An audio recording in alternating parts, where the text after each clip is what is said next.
உன்னை அறிந்தால் நீ உன்னை அறிந்தால் உலகத்தில் போராடலாம்.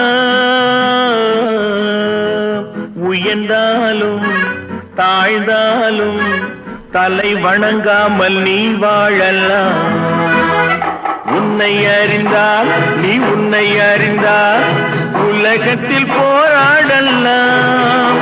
உயர்ந்தாலும் தாழ்ந்தாலும் தலை வணங்காமல் நீ வாழலாம்.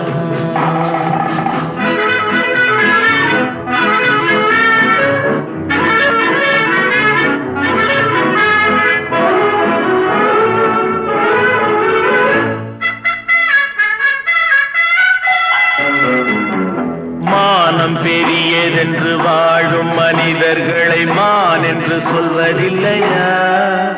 தன்னை தானும் அறிந்து